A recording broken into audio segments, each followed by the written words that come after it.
एक ऐसा लड़का जो मर नहीं सकता और एक ऐसी लड़की जो केवल उसको मार सकती है। ऐसी दुनिया जहाँ योमू नाम के क्रिएचर रहते हैं। ये योमू स्पिरिट वर्ल्ड से आते हैं और ह्यूमन डिस्गाइज में घूमते हैं। मतलब दिखते तो इंसान जैसे हैं लेकिन असली में कुछ और ही हैं। इनके अटैक से इंसानों को बचाने के लिए कुछ स्पेशल लोग होते हैं जिनको कहते हैं स्पिरिट वर्ल्ड वॉरियर। इनका काम है योमू को रोकना और लोगों को सेफ रखना। 3 साल पहले जब हिरोमी एक खाली वेयर हाउस में एक योमू से लड़ रहा होता है। ये योमू एक आदमी जैसा दिखता है और अभी अभी इसने एक लड़की को मार डाला है। अचानक हिरोमी एक मकड़ी के जाल में फंस जाता है और योमू उसको अटैक करने वाला होता है, लेकिन तभी इजुमी अचानक वहां आती है और हिरोमी को बचा लेती है। फिर ये योमू एक बड़ी मकड़ी में बदल जाता है, लेकिन इजुमी उसको आसानी से खत्म कर देती है। हिरोमी को थोड़ा बुरा लगता है कि वो खुद योमू को हरा नहीं पाया, लेकिन इजुमी उसको हिम्मत देती है और एक बड़े टास्क देते हुए बोलती है कि ये स्पिरिट वर्ल्ड के लिए बहुत जरूरी है। फिर नासे परिवार के घर पे इजुमी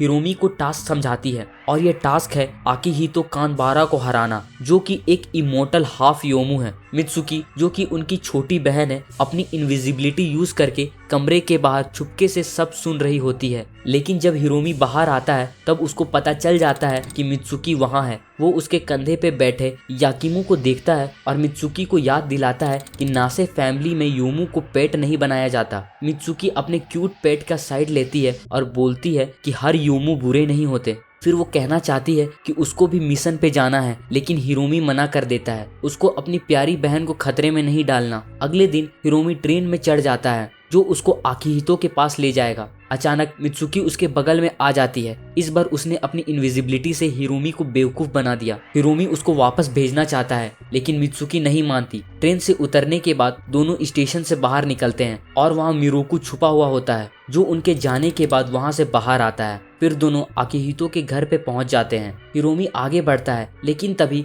मित्सुकी के सर पे कुछ गिरता है। वो ऊपर देखती है और एक औरत को स्पिरिट वॉरियर के कपड़ों में पेड़ों के बीच भागते हुए देखती है। फिर उसे नीचे एक कैप्सूल मिलता है जिसमें कर्स ब्लड भरा हुआ है। हिरोमी चुपके से आकितो के घर में घुस जाता है और उस पर अटैक कर देता है। आकितो हैरान हो जाता है और जल्दी से जंगल में भाग जाता है। हिरोमी और उसकी बहन मित्सुकी उसका पीछा करते हैं। जंगल में झाड़ियों में छुपते हुए आकितो को याकिमो ढूंढ लेता है। फिर हिरोमी और मित्सुकी उसके सामने आ जाते हैं। आकिहितो उनको समझाना चाहता है कि वो कोई मॉन्स्टर योमू नहीं है, लेकिन हिरोमी जिद्दी है और उसको योमू बोलकर इंसल्ट करता है। आकिहितो जो अपनी सारी जिंदगी ये सुनकर थक चुका था, बोलता है कि वो हाफ इंसान है। मित्सुकी सिचुएशन को ठंडा करने के लिए कहती है कि आकिहितो नासा क्लैन के प्रोटेक्शन में आ जाए ताकि दूसरे स्पिरिट वॉरियर से बचा रहे। सब लोग आकिहितो के घर वापस जाते हैं, लेकिन आकिहितो ये ऑफर ठुकरा देता है। हिरोमी जो थोड़ा जिद्दी और ओवर प्रोटेक्टिव है, अपना स्कार्फ से आकिहितो के गले को जकड़ लेता है और जबरदस्ती उसको ले जाने की कोशिश करता है। दोनों के बीच थोड़ी नोकझोंक होती है, लेकिन तभी मिरोकू अचानक अटैक कर देता है। सब लोग फिर से जंगल की तरफ भागते हैं। जंगल में हिरोमी एक प्रोटेक्टिव केज बनाता है ताकि मिरोकू के अटैक से बच सके, और आकिहितो अपने गले से स्कार्फ खोलने में लगा होता है। बैटल के बीच में आकिहितो हिरोमी को बचाने के लिए आगे बढ़ता है और खुद को बुरी तरह चोट लगा लेता है। तभी मिरोकू अपना अटैक रोक देता है क्योंकि इजुमी वहां पहुंच जाती है और फिर इजुमी और मिरोकू के बीच एक बड़ा फाइट शुरू हो जाता है। बाद में पता चलता है कि ये सब इजुमी का प्लान था। उसने हिरोमी को आकितो को पकड़ने का टास्क दिया ताकि वो मिरोकू से लड़ सके। तभी आकिहितो का योमू साइड जाग जाता है और वो अटैक मोड में आ जाता है। हिरोमी उससे लड़ने की कोशिश करता है, लेकिन आकिहितो उसको बुरी तरह घायल कर देता है, जिससे उसकी पीठ पर निशान पड़ जाता है। और भी स्पिरिट वॉरियर वहां आते हैं और योमू को रोकने की कोशिश करते हैं, लेकिन उनको मुश्किल हो रही होती है। फिर मित्सुकी अपनी केज का यूज करके कर्स ब्लड वाला कैप्सूल आकिहितो तक पहुंचाती है।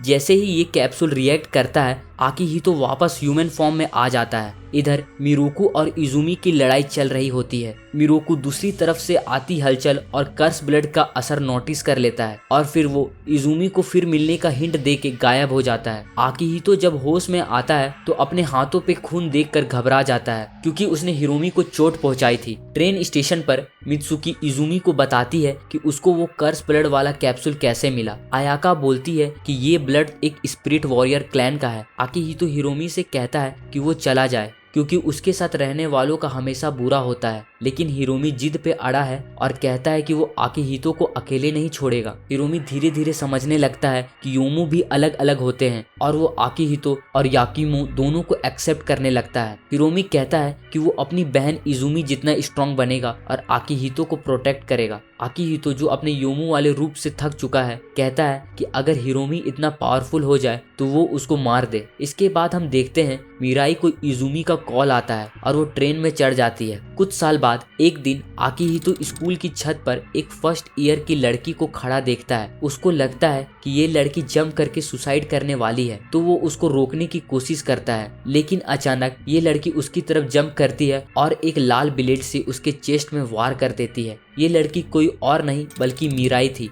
और उसको पता चलता है कि ये लड़का आकिहितो कोई ऑर्डिनरी इंसान नहीं है। उसके बाद आकिहितो लिटरेचर क्लब में जाता है जहां वो अपने क्लब प्रेसिडेंट मित्सुकी के साथ सिलेक्शन के लिए स्टोरीज डिस्कस कर रहा होता है। तभी वो दूसरे कमरे से आवाज सुनता है और देखता है कि मिराई वहां छुपी हुई है। उस पर नजर रखने की कोशिश कर रही थी लेकिन वो पकड़ी जाती है। आकिहितो को गुस्सा आ जाता है क्योंकि उसको याद आता है कि मिराई ने पहले भी उसको कई बार अटैक किया है। मिराई आकिहितो की एबिलिटी देखकर हैरान थी कि वो कैसे तुरंत अपने घाव ठीक कर लेता है, चाहे वो कितना भी गहरा क्यों ना हो। वो उसको बताता है कि वो हाफ योमू है, मतलब आधा इंसान और आधा योमू, ना कि कोई नॉर्मल इंसान जिसमें योमू पोजेस हो। मिराई जो कि एक स्पिरिट वर्ल्ड वॉरियर है, ऐसे पोजेस्ड इंसान को टारगेट करती है। फिर मिराई वहां से चली जाती है। क्लब रूम में वापस आके मित्सुकी आकिहितो को थोड़ा टीज करती है, लेकिन साथ ही उसको याद दिलाती है कि उसकी ड्यूटी है उस पर नजर रखना। वो कहती है कि मिराई से दूर रहे क्योंकि उनके एरिया में नासा फैमिली का कंट्रोल है जो स्पिरिट वर्ल्ड वॉरियर है, मतलब ये उनका एरिया है तो रूल उनका ही चलेगा। स्कूल की छुट्टी होने के बाद जब आकिहितो क्लब रूम से निकल रहा होता है,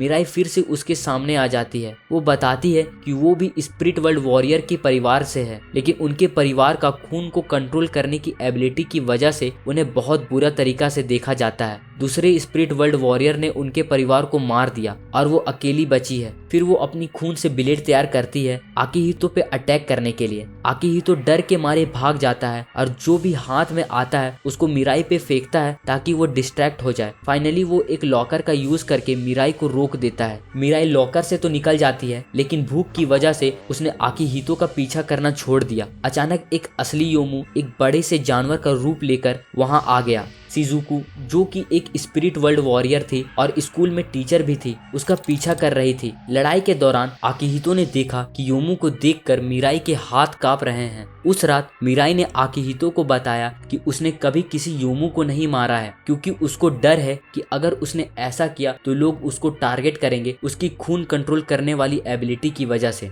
इसीलिए तो वो आकिहितो को अपना प्रैक्टिस डमी बना रही थी ताकि अपनी फाइटिंग स्किल को बेहतर कर सके। इसके बाद मिराई एक डील सजेस्ट करती है। आकिहितो उसको डिनर कराएगा, बदले में वो आज उस पे अटैक नहीं करेगी। आकिहितो सोचता है कि इस डील में तो उसका ही नुकसान है, लेकिन फिर भी हाँ बोल देता है। खाना खाने के बाद घर जाते वक्त आकिहितो मिराई को सजेस्ट करता है कि वो उसके बजाय योमू पे अटैक करे क्योंकि उसे मारना ज्यादा आसान है। जब दोनों अलग होते हैं, आकिहितो मिराई की आंखों में एक अजीब सा डर देखता है, जैसे वो कुछ छुपा रही हो। ये बात उसको रात भर सताती है। अगली सुबह आकिहितो और मित्सुकी स्कूल कैफेटेरिया में मिलते हैं। मित्सुकी सीरियस हो जाती है और आकिहितो को मिराई से थोड़ी दूरी बनाने का इशारा करती है क्योंकि नासा फैमिली उस पे नजर रखी हुई है। उसको पता है कि आकिहितो उसकी बात नहीं मानेगा, लेकिन फिर भी वो उसको खतरे के बारे में हिंट देती है। स्कूल के बाद आकिहितो और मिराई फिर मिलते हैं। इस बार कोई लड़ाई नहीं होती, बस दोनों एक दूसरे से बात करते हैं। आकिहितो मित्सुकी की बात मिराई को बताता है। तब पता चलता है कि मिराई को रिसेंटली उसके ब्लॉग पोस्ट पे बहुत हेट मिल रहा है और वो पैसा कमाने के लिए भी स्ट्रगल कर रही है। बातों बातों पे पता चलता है कि मिराई के अपार्टमेंट में एक योमू है जिससे वो डर रही है। आकिहितो उसको योमू को मारने में हेल्प करने का ऑफर देता है ताकि वो उससे कुछ कमा सके, लेकिन मिराई मना कर देती है। उसका चेहरा बोलता है कि वो योमू को मारने से डरती है, लेकिन वो एक आम जिंदगी नहीं जी सकती और ना ही स्पिरिट वर्ल्ड वॉरियर बनना छोड़ सकती है, और इसका कारण है उसका कर्स्ड ब्लड।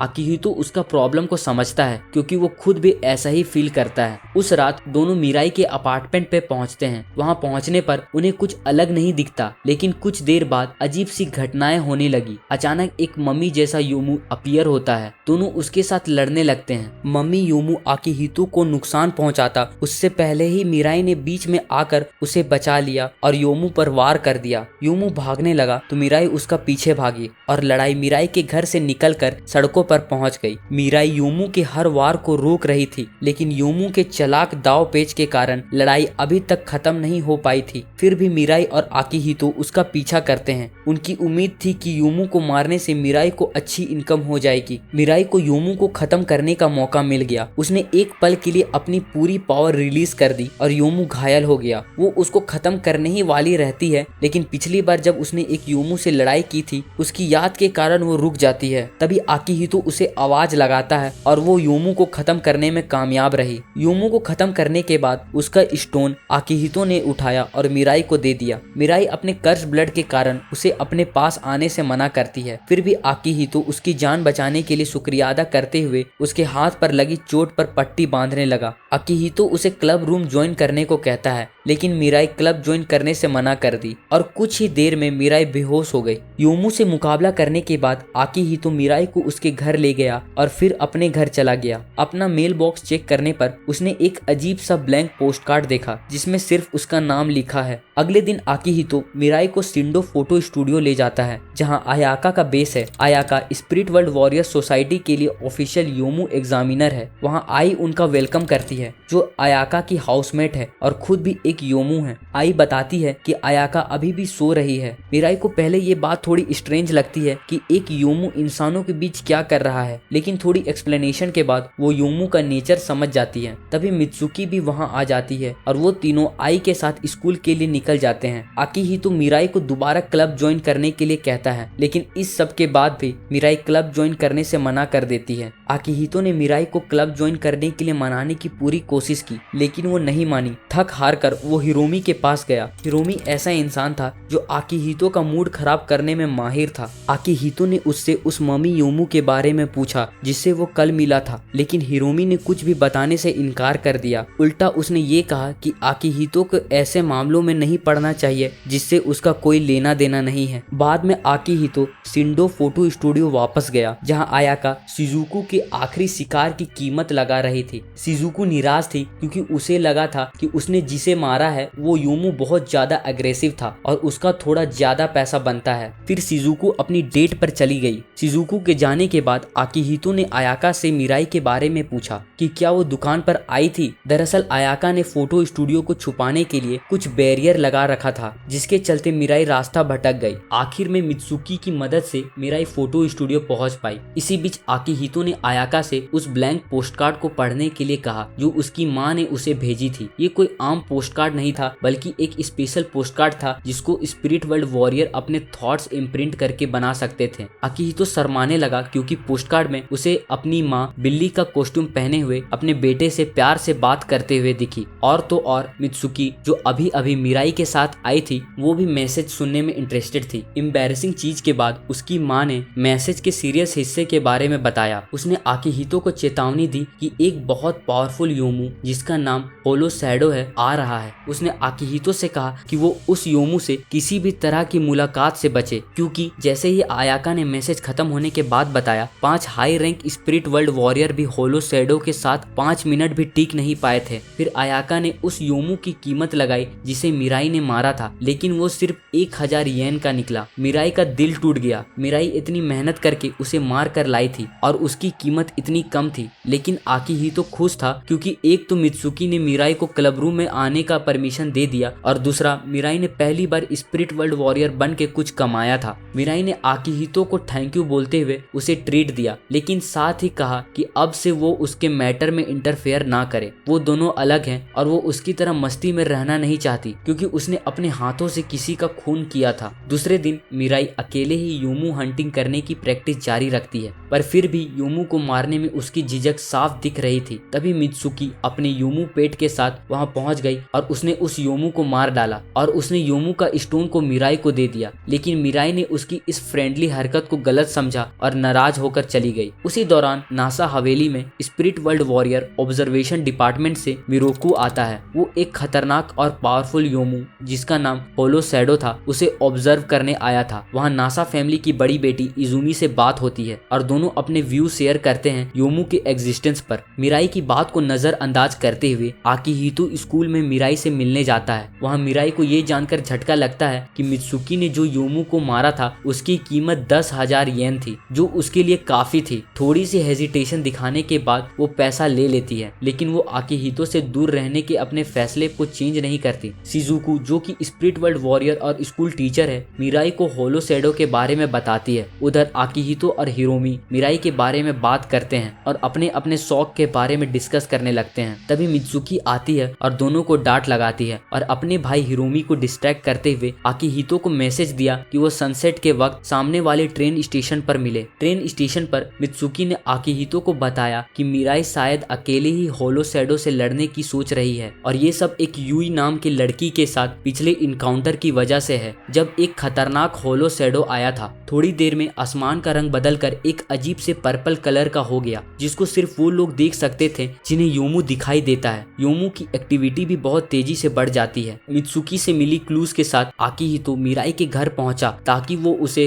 होलो शैडो का सामना करने से रोक सके, लेकिन आकिहितो की बातों का मिराई पर कोई असर नहीं हुआ। उसने आकिहितो को अपने इस डिसीजन के पीछे की वजह बताई। वो अपने पास्ट बताती है। मिराई को इनामी फैमिली ने अडॉप्ट किया था और उसे अपनी पावर को कंट्रोल करने का तरीका भी बताया, लेकिन उसके पावर की वजह से उसे सबसे अलग रखा गया। पर इनामी फैमिली की मिडिल डॉटर यूई उसकी बहुत अच्छी दोस्त थी। ये दोस्ती मिराई के लिए बहुत बड़ी बात थी, क्योंकि पहले तो उसका कोई नहीं था, लेकिन जिंदगी कभी इतनी सिंपल नहीं होती। एक दिन इस होलो शैडो योमू ने यूई की बॉडी को पोजेस कर लिया। मिराई के पास कोई चॉइस नहीं था, उसे यूई को मारना पड़ा ताकि वो खुद को बचा सके। इसके बाद मिराई अपना बदला लेने के लिए होलो शैडो की तरफ चल दी। इजुमी ने एक अनाउंसमेंट इलाके के सारे स्पिरिट वर्ल्ड वॉरियर को किया कि वो होलो शैडो से दूर रहें। जब मिराई पहाड़ के पास एक खुली जगह पर पहुंची तो उसने होलो शैडो का सामना करने के लिए अपनी पूरी पावर अनसील कर दी, लेकिन तभी एक और स्पिरिट वर्ल्ड वॉरियर साकुरा उसके सामने आ गई, जो कि यूई की छोटी बहन थी। जैसे ही दोनों के बीच फाइट शुरू होती है, तभी होलो शैडो दोनों को अपने अंदर खींच लेता है। घर पे बैठा आकिहितो फ्रस्ट्रेटेड और हेल्पलेस फील कर रहा था, पर वो ज्यादा देर चुप नहीं रह सकता। वहीं मिराई साकुरा से लड़ नहीं पा रही थी और उससे हारने ही वाली थी, पर तभी आकिहितो भी होलो शैडो की दुनिया में घुस गया और साकुरा और मिराई की लड़ाई के बीच में पहुंच जाता है। जब साकुरा बेहोशी की हालत में थी, आकिहितो को चांस मिलता है मिराई को खतरे से बाहर निकालने का। वो तेज रफ्तार से मिराई को उठाता है और सेफ जगह की तरफ भागता है। साकुरा दोबारा उन पे अटैक करती है, पर मिराई अपनी अटैक से उसका रास्ता ब्लॉक कर देती है। वहीं बाहर हिरोमी अपने बैरियर के हेल्प से होलो शैडो को टाउन की तरफ जाने से रोक रहा था और इस दौरान उसे बाकी योमू से लड़ना पड़ा। कुछ देर बाद मित्सुकी ने हिरोमू से रिक्वेस्ट की कि वो आकिहितो को ढूंढे। वो बाकी योमू से लड़ने के कारण काफी थक गया था, लेकिन फिर भी उसने अपनी बहन की बात मानते हुए आकिहितो को ढूंढने का फैसला किया। मिराई और आकिहितो अभी भी होलो शैडो के इल्यूजन में फंसे हुए हैं। आकिहितो एक स्पिरिट वर्ल्ड वॉरियर से लड़ नहीं सकता और मिराई भी थक चुकी थी, तो दोनों के पास कोई ऑप्शन नहीं था। वो इल्यूजन का ही सहारा लेते हैं साकुरा को कंफ्यूज करने के लिए। साकुरा से बचकर वो बैठे ही थे, पर ये प्लान तब उल्टा पड़ता है जब होलो शैडो खुद यूई का इल्यूजन से उनको कंफ्यूज करता है और यूई का रूप ले लेता है और मिराई को खत्म करने की कोशिश करता है। मिराई एक पल के लिए सोच में पड़ जाती है कि यूई शायद जिंदा है, लेकिन वो अपने आप को संभालती है। अपने ब्लेड से उसने उस बदसूरत शैतान पर अटैक करती है और अपना कर्स ब्लड उसके अंदर रिलीज कर देती है, जिससे वो खत्म हो जाता है और जल्द ही इल्यूजन एकदम गायब हो जाता है। आकिहितो मिराई के पास आता है, पर मिराई उसे रोक देती है। प्रॉब्लम ये है कि मिराई का अपना कर्स ब्लड बारिश की तरह गिरने लगता है, जो उसके लिए डेडली हो सकता है। थोड़ी देर बाद साकुरा वहां से चली जाती है और आकिहितो मिराई के पास आने की कोशिश करता है, लेकिन होलो शैडो जो मिराई के खून से भी सरवाइव कर गया, आकिहितो के बॉडी को पोजेस कर लेता है। अब मिराई के सामने एक बड़ी प्रॉब्लम है, उसको आकिहितो को मारना पड़ेगा ताकि होलो शैडो बाहर आए। आकिहितो उसे खुद को मारने को कहता है। मिराई को यूई युई के साथ जो हुआ वो याद आता है, पर वो अपनी हिम्मत जोड़ती है और आकिहितो पे अटैक करती है। होलो शैडो बाहर निकल आता है और मिराई उससे फाइट करके उसे तुरंत खत्म कर देती है। मिराई को थोड़ी राहत मिलती है जब वो देखती है कि आकिहितो ठीक है, पर तभी आयाका, शिजुको और हिरोमी वहाँ पर आ जाते हैं एक नई प्रॉब्लम के साथ,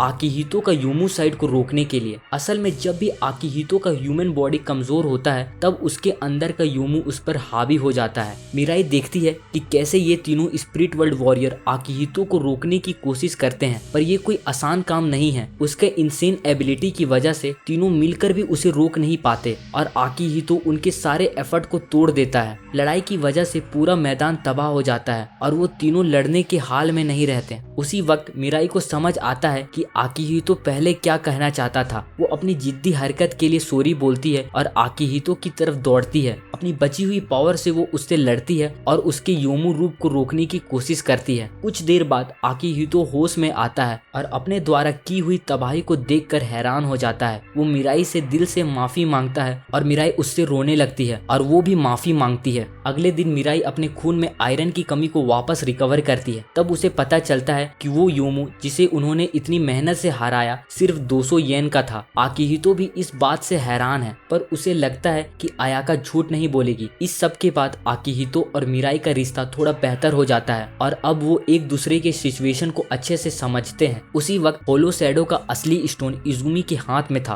वो स्टोन नासा परिवार के हेड के पास ले गई। इजुमी इस स्टोन से स्पिरिट वर्ल्ड वॉरियर ऑर्गेनाइजेशन को रोकने की बात की और एक स्माइल के साथ वहां से चली गई। होलो शैडो इंसिडेंट के बाद सभी लोग स्कूल वापस आने लगे, लेकिन इस बार आकिहितो के साथ हिरोमी भी क्लब रूम में आने लगा था। वो दोनों मिराई को क्लब रूम ज्वाइन करने के लिए मना रहे थे। पहले तो मिराई ने मना कर दिया, लेकिन जब उसने वहाँ एक गार्डनिंग इंसाइक्लोपीडिया देखी तो वो आकिहितो की बात मान गई। उधर मित्सुकी को होलो शैडो के साथ लड़ाई के दौरान जो कुछ दिखाई दिया था वो उसे स्कूल में भी परेशान कर रहा था। मिराई ने क्लब के मेंबर के तौर पर अपनी पहली ड्यूटी निभानी शुरू कर दी। उसे पुरानी कहानियों को एक सिलेक्शन के लिए रिव्यू करना था। ये काम बहुत दिनों से पेंडिंग था। आकिहितो और हिरोमी अपना टाइम मिराई के लुक पर बात करने में वेस्ट कर रहे थे जो उन्हें पसंद थी। इन दोनों की हरकतों से मिराई परेशान होने लगी। तभी मित्सुकी आ गई और उन दोनों लड़कों को पवर्ट होने के लिए डांट दिया। जल्द ही मिराई ने मित्सुकी से अपना इंट्रो दिया, जिसे मित्सुकी ने एक्सेप्ट कर लिया। थोड़ी देर बाद आकिहितो, मित्सुकी और हिरोमी मिराई को नासा रेसिडेंस ले गए। वहाँ पे मिरोकू मिलता है जो स्पिरिट वर्ल्ड वॉरियर सोसाइटी का बंदा है। वो वहाँ इजुमी को मिराई के स्पिरिट वॉरियर का आईडी कार्ड देने आए थे। होलो शैडो इंसिडेंट के बाद मिराई का कार्ड 1 महीने के लिए सस्पेंड कर लिया गया था क्योंकि उसने इजुमी के ऑर्डर को इग्नोर किया था। मिराई बहुत उदास हो गई क्योंकि अब वो अगले महीने का रेंट नहीं दे पाएगी। इजुमी ने आकिहितो को भी होलो शैडो इंसिडेंट में इन्वॉल्व होने के लिए डांट दिया। आकिहितो की रिक्वेस्ट पर मित्सुकी मिराई को एक रेस्टोरेंट ले गई। वहाँ उन्होंने पार्ट टाइम जॉब करने के बारे में बात की, जिससे मिराई बिना योमू हंटिंग के भी कुछ पैसा कमा सके। वहाँ मित्सुकी ने मिराई को अपने योमू पेट याकीमो से मिलाया। फिर मित्सुकी ने मिराई से कई बातें शेयर की, जैसे कि मिराई की अपनी कमजोरियां, आकिहितो द्वारा हिरोमी को लगाई गई चोट और नासा परिवार का आकिहितो पर नजर रखना। अचानक मिराई और मित्सुकी ने देखा कि रेस्टोरेंट के बाहर एक आदमी गुजर रहा है जिसके शरीर में एक योमू है। दोनों ने जल्दी से एक्शन लिया और मिराई उस आदमी को एक कंस्ट्रक्शन बिल्डिंग पर ले गई। वहीं मित्सुकी ने एक पावरफुल केज बना दिया ताकि योमू किसी को नुकसान ना पहुंचा सके। योमू वहां से भागने की कोशिश करता है, लेकिन युकीमो की हेल्प से मिराई उसे इजिली हरा देती है। मित्सुकी ने बिना झिझक हमला करने के लिए मिराई की तारीफ की। मित्सुकी का प्रोटेक्टिव केज को देखकर शिजुको भी वहां आ गई। मिराई ने उसे वो योमू दे दिया क्योंकि उसके पास अभी अपना आईडी नहीं है। शिजुको ने बताया कि उसकी कीमत कम से कम 50,000 येन होगी। ये सुनकर मिराई को क्या ही अफसोस हुआ, लेकिन शिजुको ने मित्सुकी और मिराई को ट्रीट देने का फैसला किया। वहाँ टेबल पे ढेर सारा खाना देखकर मिराई का दिल खुश हो जाता है। तभी उसकी नजर एक साइन पर पड़ी। शिजुको ने बताया कि ये साइन आने वाले लैंटर्न फेस्टिवल का है। उसने ये भी बताया कि ये फेस्टिवल सिर्फ कपल के लिए है। लगता है कि लैंटर्न फेस्टिवल का टॉपिक छेड़ते ही शिजुको और मित्सुकी का मूड खराब हो गया। मित्सुकी याद करती है कि स्पिरिट वर्ल्ड वॉरियर होने के कारण वो कभी भी फेस्टिवल में नहीं जा पाती थी। दूसरे दिन आकिहितो स्कूल नहीं आया। मित्सुकी मिराई को आयाका के फोटो स्टूडियो ले गई। पता चला कि मिराई को पार्ट टाइम जॉब के तौर पर मेड की आउटफिट पहनकर आयाका के लिए पोज देना होगा। ये सब आकिहितो ने सेटिंग की थी, जिसके लिए वो खुशी से पैसा देने को तैयार था। थोड़ी देर बाद जब आई लालटेन फेस्टिवल फेस्टिवल के लिए तैयार हो रही थी तो अयाका ने मित्सुकी और मिराई से आकिहितो के बारे में बात की। आकिहितो होलो शैडो इंसिडेंट की वजह से स्कूल अब्सेंट कर रहा था। अयाका ने बताया कि जब आकिहितो ने अपनी यूमू रूप में हिरोमी पर हमला किया था तो उसके बाद भी वो ऐसा ही रिएक्ट कर रहा था। जल्द ही अयाका और आई लैंटर्न फेस्टिवल के लिए निकल गए और शिजुको भी अपने डेट से मिलने चली गई। मित्सुकी और मिराई ने फोटो स्टूडियो में ही रुकने का फैसला किया। मित्सुकी ने मिराई को बताया कि लैंटर्न फेस्टिवल मिस करना उसका अपना फैसला था, पर जब वो शॉप बंद कर रही होती है बाहर किमोनो पहने लड़कियां दिखती है और उसको अपने बचपन के लैंटर्न जलाने वाले दिन याद आ जाते हैं और साथ ही मिराई का फेस्टिवल के लिए एक्साइटमेंट देख के मित्सुकी का दिल पिघल जाता है। वो भी फेस्टिवल में जाने को तैयार हो जाती है। फेस्टिवल में पहुंचते ही मित्सुकी और मिराई रास्ते में लगे लैंटर्न को देख रहे थे, तभी आकिहितो और हिरोमी भी वहां आ जाते हैं और फायरवर्क शुरू हो जाता है। फेस्टिवल का रंग मित्सुकी पे चढ़ जाता है और वो हिरोमी से कैंडी एप्पल मांगती है, जिसे सुनकर हिरोमी हैरान हो जाता है। अगले दिन मित्सुकी मिराई को थोड़ा खुलने में मदद करती है क्योंकि मिराई थोड़ी शर्मीली है स्कूल में। क्लब में सबको पता चलता है कि मिराई को बोनसाई ट्री का बहुत शौक है। आकिहितो उसको ब्लेम करता है कि इस वजह से मिराई का पेट हमेशा खाली रहता है क्योंकि वो बोनसाई में पैसा खर्च करती है। लेकिन गुड न्यूज ये है कि अब मिराई का स्पिरिट वॉरियर कार्ड इजुमी ने वापस कर दिया। मिराई ने अयाका के फोटो स्टूडियो में पार्ट टाइम मॉडल का काम जारी रखा। एक फोटो शूट के दौरान मिराई ने अयाका से पूछा कि ऐसा कौन सा योमू है जिसको मारकर वो अपना रेंट दे सके। अयाका ने उसको एक फ्रूट टाइप योमू के बारे में बताया जिसका दाम लगभग 5 लाख येन था। उसने ये भी बताया कि वो योमू उनके स्कूल के छत पर ही है। ये सुनकर मिराई एकदम एक्साइटेड हो जाती है और स्कूल की तरफ भाग पड़ती है, लेकिन अफसोस वो जल्दी में उस योमू का इम्पोर्टेंट डिटेल मिस कर देती है। आकिहितो उसे ये बात बताने जाता है लेकिन तब तक बहुत देर हो चुकी थी। जैसे ही मिराई ने उस फ्रूट टाइप योमू पर हमला करने की कोशिश की वो फट गया और उससे एक बदबू वाली पीली लिक्विड निकली जिससे मिराई और आकिहितो भी नहीं बच पाए। दोनों पूरा दिन उस योमू को पकड़ने की कोशिश में लगे रहे लेकिन उनके हाथ सिर्फ गंदे कपड़े और बेइज्जती के सिवाय कुछ नहीं आया। उस रात जब मिराई फोटो के लिए तैयार हो रही थी तो आई ने आकिहितो को फ्रूट टाइप योमू के बारे में कुछ इंपॉर्टेंट बातें बताई। पहली बात तो ये कि हमला करने से पहले योमू का ध्यान भटकाना पड़ेगा। दूसरी बात ये थी कि ये योमू लड़कियों की तरफ अट्रैक्ट होता है, जो कि एक योमू के लिए बहुत अजीब बात थी। मिराई और आकिहितो ने मित्सुकी से मदद मांगी क्योंकि वो ही योमू को मारने का काम कर सकती थी। पहले तो मित्सुकी ने मना कर दिया, लेकिन जब आकिहितो और मिराई ने अपने बदबू वाले कपड़ों का यूज करके मित्सुकी को ब्लैकमेल किया तो उससे मानना ही पड़ा। अगले संडे आई और मित्सुकी आकिहितो के साथ फ्रूट टाइप योमू पर हमला करने पहुंचे। मिराई भी वहां थी और वो योमू को लुभाने का काम कर रही थी। उसने एक आइडल का आउटफिट पहना हुआ था और वो ऐसी पोज कर रही थी कि योमू फिदा हो गया। लेकिन तभी याकिमो उस योमू पे अटैक नहीं कर सका और उनका पूरा प्लान खराब कर दिया। योमू फिर से फट जाता है और सबको अपने जूस में भिगो देता है, लेकिन मित्सुकी पे एक अलग लिक्विड गिरता है जिसकी स्मेल उसको छोड़ के सबको बहुत बुरी लगती है। ये जिद्दी योमू से तंग आकर आकिहितो और मिराई ने हाथ खड़े करने का सोच लिया, लेकिन मित्सुकी ने मना कर दिया। आई ने बताया कि अगर वो योमू को हरा देते हैं तो ये बदबू भी चली जाएगी। हिरोमी भी अपनी बहन की मदद करने के लिए आ जाता है और वो बताता है योमू को सॉन्ग और डांस से डिस्ट्रैक्ट करना आसान है। वो एक पुराना गाना बजाता है जो पहले इस तरह के योमू को खत्म करने में काम आया था। मिराई को वो गाना बहुत अजीब लगा, लेकिन मित्सुकी पूरा एफर्ट डालती है। बदकिस्मती से आकिहितो को ये बाद में याद आता है कि मिराई को गाना बिल्कुल नहीं आता और एक बार फिर से योमू की लिक्विड से भीगने के बाद सब एक साथ बैठकर उसे हराने की स्ट्रेटजी बनाने लगे। वो इस बदबू से पीछा छुड़ाना चाहते थे। उन्होंने पूरा हफ्ता प्रैक्टिस किया और अपने परफॉर्मेंस को बेहतर बनाया। फिर अपने नई मूव के साथ चारों योमू पे अटैक करते हैं और आई उनकी सीक्रेट वेपन थी। जैसे ही उन्होंने अपना परफॉर्मेंस शुरू किया योमू उन्हें देखता ही रह गया, लेकिन जब उनका परफॉर्मेंस खत्म हुआ तो उन्हें एहसास हुआ कि वो सब तो नाचने में लगे हुए थे और योमू पे अटैक करने वाला कोई नहीं बचा। योमू फिर से फट गया और पूरी छत उसकी लिक्विड से भर गई। आगे हम साकुरा को देखते हैं जो अपने वेपन को एक और योमू स्टोन खिला रही होती है। उसको अपनी बहन यूई की मौत से पहले का दिन याद आता है। उस दिन यूई ने उसको समझाया था कि उसकी स्पिरिट वॉरियर पावर कमजोर है,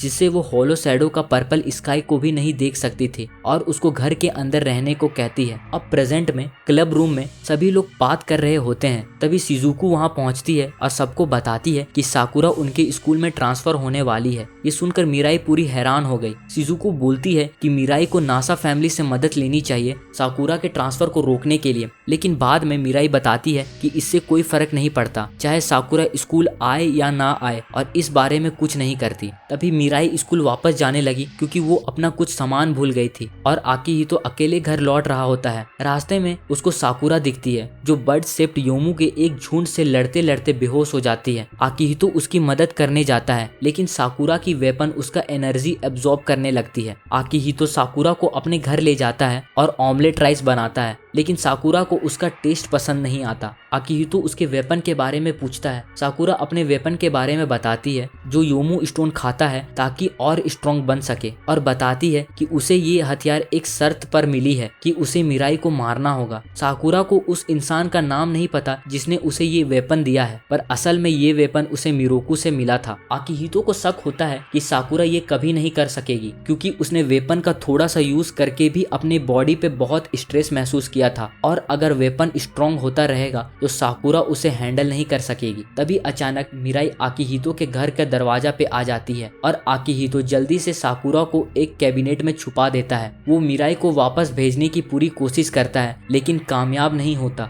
आखिर में साकुरा खुद बाहर निकल जाती है और जाने से पहले उसकी नजर मिराई से मिली। अगली सुबह साकुरा मिराई के सेक्शन में ट्रांसफर हो जाती है। आकिहितो परेशान होकर हिरोमी को साकुरा के बारे में सब बताता है और मित्सुकी को भी पता चल जाता है कि मिराई साकुरा के साथ अपना मैटर सेटल करने वाली है। फिर मिराई साकुरा से एक पास के मार्केट में मिलती है और उसका सामना करती है लेकिन इस बार मिराई खुद को बचाने के लिए बिल्कुल तैयार थी क्योंकि उसको एहसास होता है कि मरने से यूई के जाने का दुख नहीं मिटने वाला। वो अपनी ताकत दिखाती है और प्रूफ करती है कि वो साकुरा जैसी कमजोर स्पिरिट वॉरियर से बहुत ऊपर है। साकुरा उस स्पेशल वेपन का यूज करके भी मिराई से लड़ने में स्ट्रगल करती है। साकुरा अपनी हार मान लेती है लेकिन तभी साकुरा का वेपन उस पे हावी हो जाता है और उसको अपने अंदर एब्जॉर्ब करने की कोशिश करता है। मिराई जल्दी से उसको बचा लेती है और फिर उसे समझाती है कि यूई कभी नहीं चाहती थी कि वो स्पिरिट वॉरियर बने। वो चाहती थी कि साकुरा जैसी है वैसी ही रहे। मिराई उसे अपने साथ घर चलने को कहती है पर साकुरा उसे मना कर देती है। मिराई उदास होकर चली जाती है लेकिन आखिर में साकुरा उसके पास वापस आ जाती है और दोनों साथ में घर चले जाते हैं। वहीं मिरोकू साकुरा के छोड़े हुए वेपन उठा लेता है। वो थोड़ा निराश है कि उसका प्लान काम नहीं आया लेकिन उसके वेपन को काफी योमू स्टोन मिलने पर खुश था क्योंकि उसका असली टारगेट तो होलो शैडो का स्टोन है। उसी रात मित्सुकी इजुमी को परेशान हालत में देखती है। तभी वो शहर की सड़कों पे बिल्डिंग का एक क्रिस्टल क्लियर रिफ्लेक्शन देखती है। कुछ अजीब सा हो रहा था। इजुमी बोलती है कि काम आ रहा है और उसके बाद बियॉन्ड द बाउंड्री भी आएगा।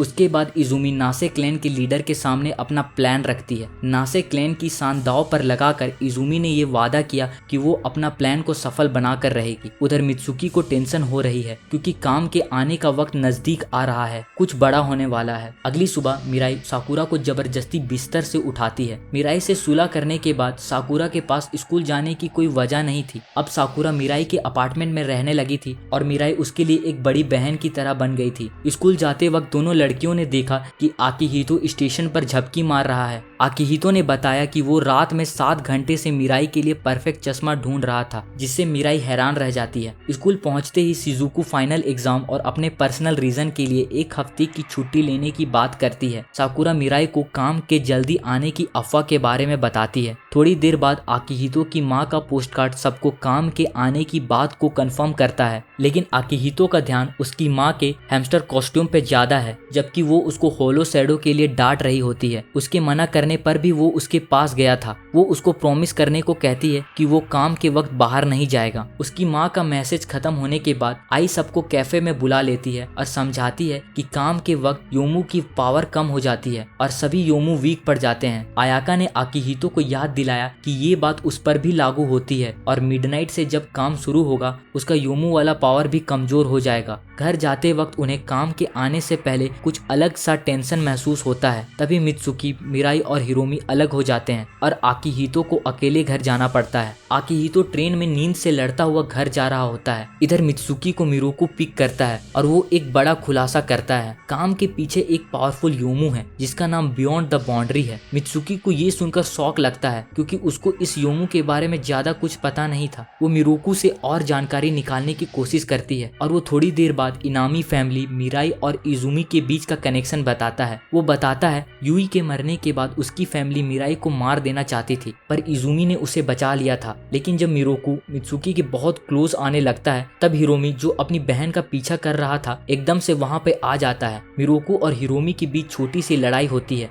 लेकिन मिरोकू भाग निकलने में कामयाब हो जाता है। आकिहितो ट्रेन में घर जा रहा होता है और तभी इजुमी वहां आ जाती है। वो एकदम से अपना बैरियर आकिहितो पे यूज करती है। आकिहितो बेहोश हो जाता है और ट्रेन के अंदर ही पड़ा रहता है। बाद में उसको अयाका के घर ले जाया जाता है रेस्ट करने के लिए। मिराई और साकुरा वहां पहुंचते हैं उसको चेक करने, और अयाका बोलती है कि आकिहितो का योमू वाला साइड और इंसान वाला साइड दोनों बहुत वीक हो गया है। उसको कुछ समझ नहीं आ रहा कि क्या करे। मिराई आकिहितो के पास रुकने का फैसला करती है, लेकिन अयाका उसे घर वापस जाने को कहती है, जबकि अयाका मिडनाइट के लिए तैयारी शुरू कर देती है। थोड़ी देर बाद पूरा शहर एक मौत का इलाका बन जाता है। काम की वजह से सभी योमू बहुत वीक हो गए होते हैं और स्पिरिट वर्ल्ड वॉरियर इस मौके का फायदा उठा के उनको मारने लगते हैं। लेकिन रात के वक्त हिरोमी मित्सुकी से मिलता है और मिरोकू के साथ उसकी मुलाकात पे बात करता है। वो मित्सुकी को कहता है कि मिरोकू शायद झूठ बोल रहा हो ताकि नासे फैमिली में दरार डाल सके। हिरोमी ये भी मान लेता है कि उसको पूरा सच नहीं पता, लेकिन वो बोलता है कि इजुमी से पूछना बेकार होगा, उन्हें सच नहीं पता चलेगा। वहीं साकुरा और मिराई पास के कन्वीनियंस स्टोर में डिनर लेने जाते हैं और वहाँ आकिहितो के बारे में बात करते हैं। मिराई दिल से फील करती है कि आकिहितो उसके लिए बहुत इम्पोर्टेंट है, क्योंकि उसने हमेशा उसको नॉर्मल लड़की की तरह ट्रीट किया, चाहे उसकी आइडेंटिटी कुछ भी हो। साकुरा उसे समझाती है अगर वो आकिहितो के पास रहना चाहती है तो कोई भी उसे रोक नहीं सकता। मिराई पहले तो इनकार करती है, पर वो अपना इस फीलिंग को रोक नहीं सकती और वो आकिहितो के पास वापस दौड़ती है। थोड़ी देर बाद मित्सुकी और हिरोमी को मिराई का मैसेज मिलता है आकिहितो के बारे में। मिरोकू फोटो स्टूडियो पे पहुंचता है और अयाका से आकिहितो को सौंपने को कहता है, लेकिन अयाका मना कर देती है। वो अपने सिल्वर 9 टेल फॉक्स वाले रूप में लड़ने को तैयार हो जाती है, लेकिन काम की वजह से वो भी काफी कमजोर हो चुकी होती है और मिरोकू उसको हरा देता है। वो अयाका को खत्म करता, लेकिन तभी इजुमी वहां आ जाती है और अयाका को मिरोकू के अटैक से बचा लेती है। वहीं आई आकिहितो की देखभाल कर रही होती है, जो अभी भी बीमार है, लेकिन धीरे धीरे उसका योमू वाला रूप बाहर आने लगता है। मिराई फोटो स्टूडियो की तरफ भाग रही है। वहां पहुंचते ही उसको आकिहितो अपने योमू रूप में खड़ा दिखता है और आई भी अपने योमू रूप में बेहोश दिखती है। मिराई का मैसेज मिलने पर वो दोनों आकिहितो के पास आ रहे थे,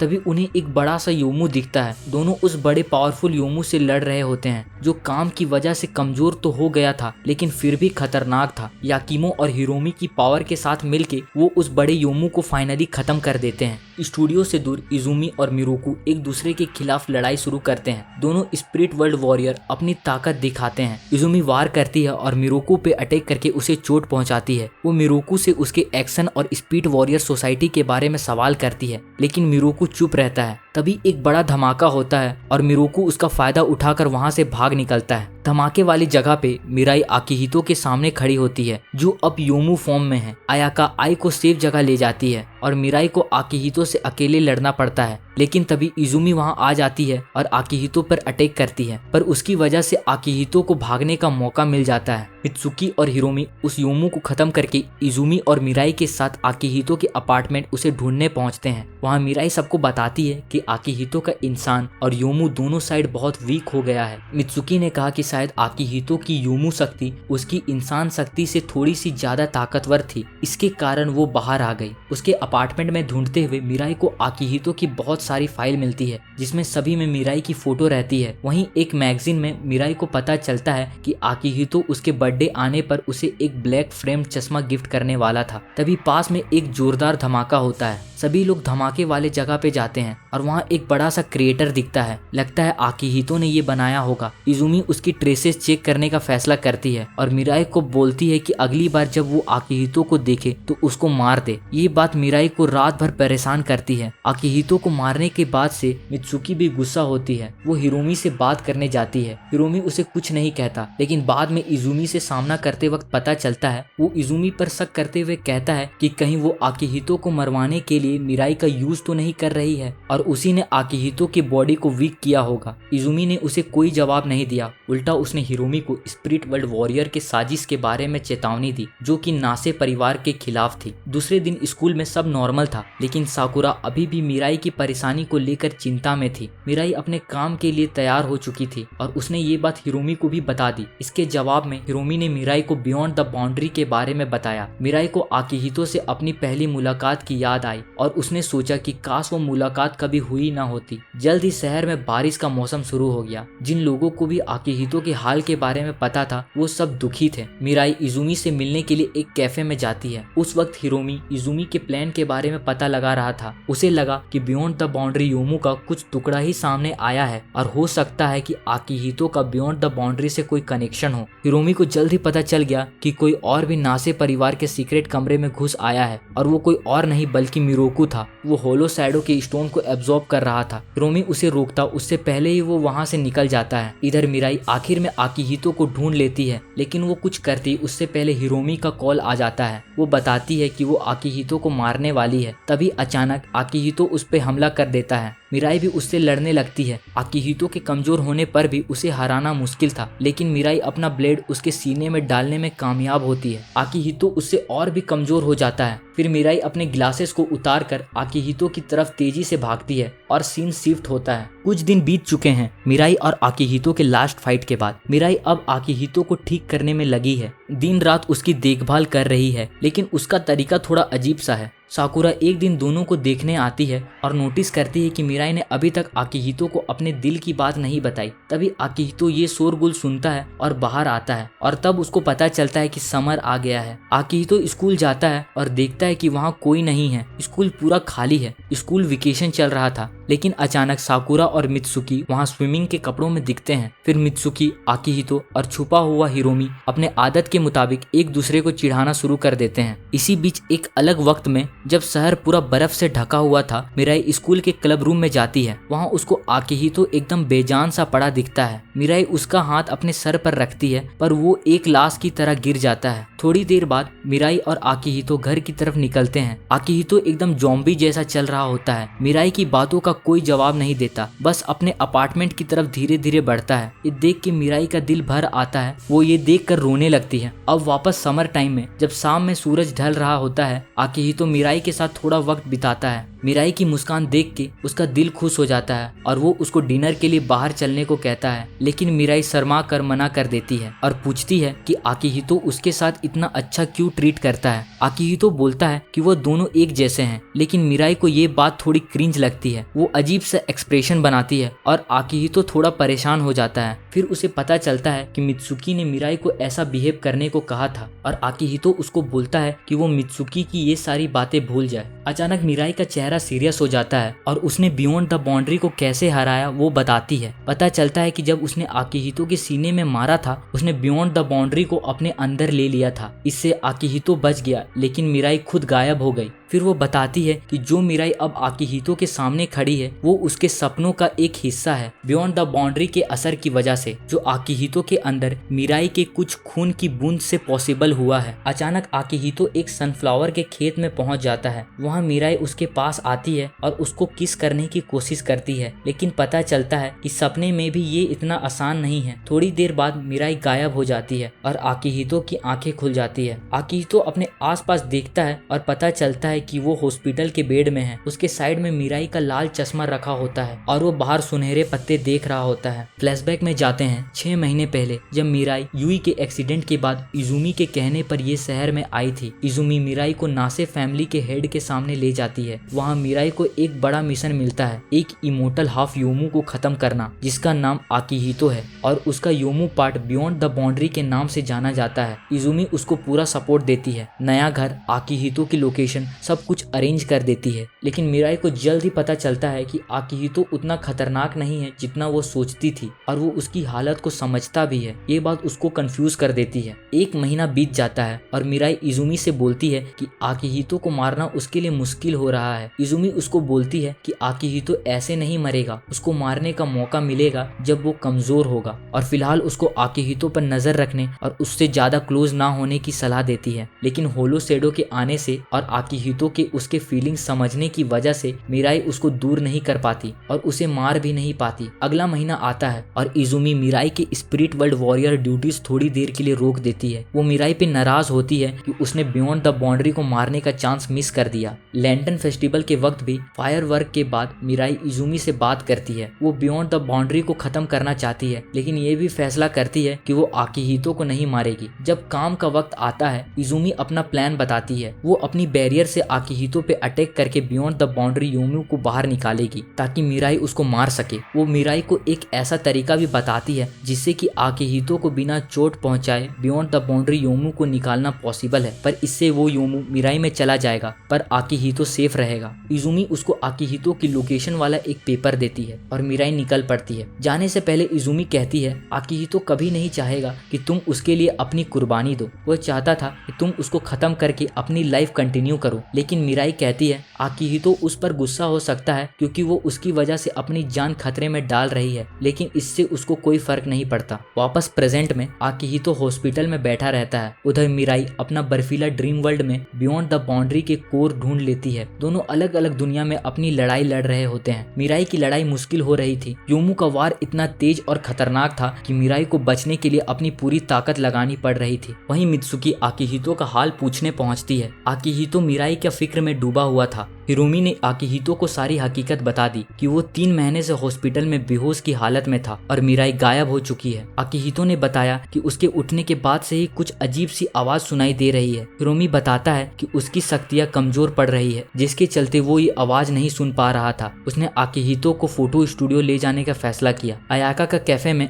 आकिहितो अपने 3 महीने से खाली पेट भरता है। आयाका ने हिरोमी को बताया कि आकिहितो को जो आवाज सुनाई दे रही है वो बियॉन्ड द बाउंड्री से उसका कनेक्शन का साइड इफेक्ट हो सकता है। आकिहितो ने हिरोमी से इजुमी के पास चलने को कहा, लेकिन हिरोमी ने मना कर दिया। उसने आकिहितो को याद दिलाया कि वो और मित्सुकी पहले ही इजुमी से सच जाने की कोशिश कर चुके हैं, लेकिन नाकामयाब रहे। दोनों में बहस होने लगी, लेकिन तभी इजुमी आ गई और माहौल शांत हुआ। इजुमी ने बियॉन्ड द बाउंड्री के बारे में बताया। उसने कहा कि ये एक नेचुरल फोर्स है जिसमें साल भर के इंसान के बुरे काम जमा होते रहते हैं। इजुमी भी हैरान थी कि इतना पावरफुल योमू आकिहितो के अंदर कैसे मौजूद है, जिसके चलते आकिहितो एक खतरनाक इमोर्टल हाफ योमू बन गया है। इसलिए उसने मिराई को उसे खत्म करने के लिए कहा था, क्योंकि मिराई के पास कर्स ब्लड था। लेकिन मिराई ने आकिहितो की जान बचाने का फैसला किया और खुद को कुर्बान कर दिया। आकिहितो ये सुनकर गुस्सा में था। इजुमी ने दुनिया को बचाने के लिए मिराई का शुक्रिया अदा किया। इजुमी की बातों ने आकिहितो को हिलाकर रख दिया। वो पूरी रात शहर में भटकता रहा। उसके दिमाग में उस ड्रीम वर्ल्ड की यादें घूम रही थी। रास्ते में चलते हुए उसकी मुलाकात साकुरा से हुई। वो गुस्से में उससे मिराई के बारे में पूछती है। आकिहितो उसे कुछ जवाब नहीं देता।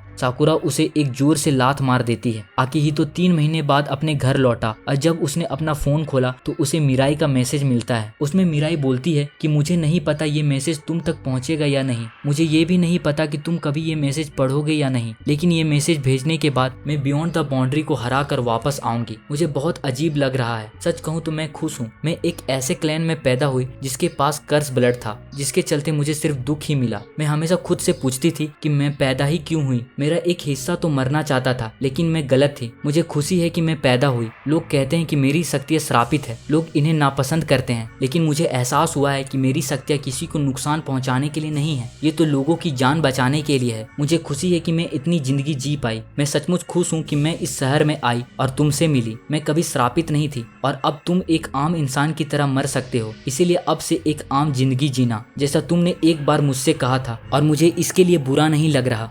आकिहितो मिराई का मैसेज पढ़कर रो पड़ता है, लेकिन अभी और भी मुश्किलों का सामना करना बाकी था। वहीं दूसरी ओर मिरोकू बताता है कि बियॉन्ड द बाउंड्री मिराई से लड़ते हुए आसपास के सारे योमू और स्पिरिट वर्ल्ड वॉरियर की शक्तियों को खींच रहा है। मिरोकू इजुमी को एक्शन के लिए मजबूर करने के लिए बियॉन्ड द बाउंड्री को और भी ताकतवर बनाने का फैसला करता है। वो अपनी कार की चाबी घुमाता है और अपनी कार की सारी एनर्जी को अपने हथियार में ट्रांसफर कर देता है। उसके हथियार से एक तेज बीम निकलता है जो बियॉन्ड द बाउंड्री को एक कार काले सर्कल में बदल देता है, जिसे कमजोर स्पिरिट वॉरियर भी देख सकते हैं। जल्दी सारे योमू बियॉन्ड द बाउंड्री में खींचने लगते हैं। आयाका और आई, जो कि दोनों योमू थे, वो भी ऊपर जाने लगते हैं। इसी बीच क्लब के पैम्पलेट के जरिए किसी ने आकिहितो को स्कूल बुलाया होता है। मिराई बियॉन्ड द बाउंड्री के अंदर आकिहितो की पपेट बॉडी की रक्षा कर रही होती है। बाहर हिरोमी, मित्सुकी, साकुरा और शिजुकु आकिहितो से स्कूल जाते हुए मिलते हैं। जब वो देखते हैं कि कितने सारे योमू बियॉन्ड द बाउंड्री में जा रहे हैं तो वो भी स्कूल पहुंचते हैं। स्कूल में उन्हें एक बड़ा सा आर्मर पहने हुए शख्स दिखाई देता है। आकिहितो परेशान हो जाता है जब उसे पता चलता है कि वो इंसान कोई और नहीं बल्कि उसकी माँ याओई है। याओई थोड़ी वियर्ड सी आउटफिट में सिचुएशन एक्सप्लेन करने की कोशिश करती है। फिर वो उस स्टोन की तरफ इशारा करती है जो मिराई ने होलो शैडो इंसिडेंट के दौरान हासिल किया था। सब हैरान रह जाते हैं जब उन्हें पता चलता है कि वो स्टोन असल में आकिहितो का ही एक हिस्सा है जो मिराई के हमला करने पर अलग हो गया था। यानी वो स्टोन भी बियॉन्ड द बाउंड्री का ही एक हिस्सा है। याओई का प्लान होता है कि आकिहितो को बियॉन्ड द बाउंड्री के उस हिस्से के साथ जोड़े और उसके पपेट सेल्फ को बचाने की कोशिश करे जो योमू के अंदर है। तभी इजुमी भी क्लब रूम में आती है और आकिहितो को चेतावनी देती है कि वो सिर्फ एक आम इंसान है, लेकिन आकिहितो अपने फैसले पर अटल रहता है और वहाँ से निकल जाता है। इजुमी उसे रोकना चाहती है लेकिन बाकी लोग उसे ऐसा करने नहीं देते हैं। बियॉन्ड द बाउंड्री के स्टोन को हाथ में एब्जॉर्ब करके आकिहितो किसी तरह बाकी योमू से बचता हुआ योमू की दुनिया में छलांग लगा देता है। वहाँ जाकर वो अपने पपेट सेल्फ के साथ मिल जाता है और मिराई की तरफ भागता है। मिराई बियॉन्ड द बाउंड्री पर एक जोरदार अटैक करती है और गिरने लगती है। तभी आकिहितो उसे टाइम पर कैच कर लेता है। 3 महीने बाद आखिरकार दोनों एक दूसरे के सामने आते हैं। मिराई आकिहितो को वहाँ देखकर पहले तो गुस्सा होती है कि आकिहितो ने उसका प्लान खराब कर दिया, लेकिन जब उसने आकिहितो के दिल की बात सुनी जिसमें वो कहता है ऐसी लाइफ उसे नहीं चाहिए जिसमें मिराई उसके साथ ना हो,